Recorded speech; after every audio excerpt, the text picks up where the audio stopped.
We are in an unprecedented time, all of us putting our January plans and aspirations away and refocusing to address the immediate needs of our state and our constituents.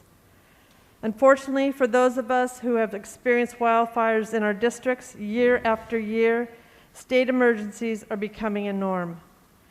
Plus, even under normal circumstances, when you represent small towns and rural communities, you realize access is everything.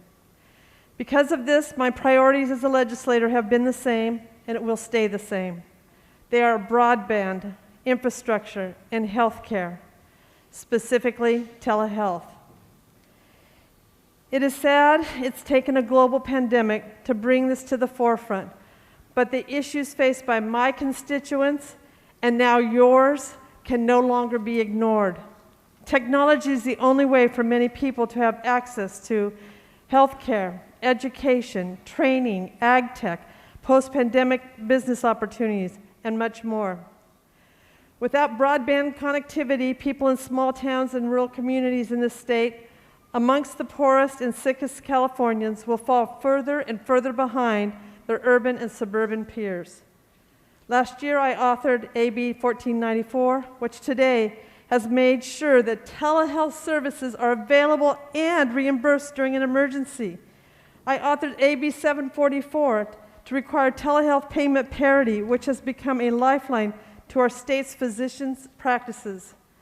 These telehealth laws, critical to my constituents' access, have given all of our constituents access to care and continuity of care during the COVID-19 crisis.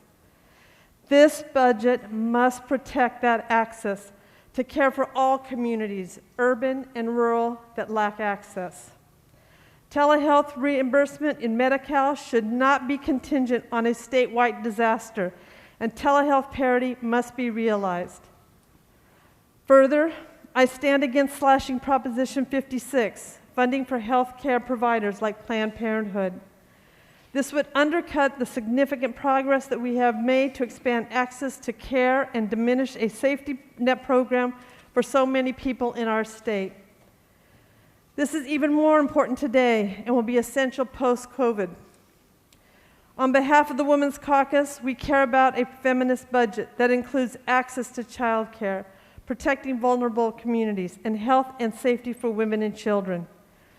As you know, our undocumented families are on the front lines in every essential function during this crisis. They have been hit hard by COVID, both financially and with regards to their health. We cannot leave them out of our efforts to provide assistance, including the Earned Income Tax Credit, which will not compensate them for being exposed during shelter orders, but at least will not completely abandon them when they need our help the most. We know that there must be significant cuts, deferrals of our dreams, which seemed so attainable 4 months ago. However, we must prioritize the needs that we literally cannot live without.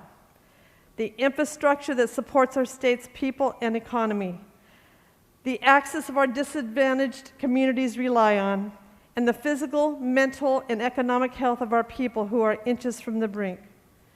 Thank you for your consideration. Thank you, Mr. Chair.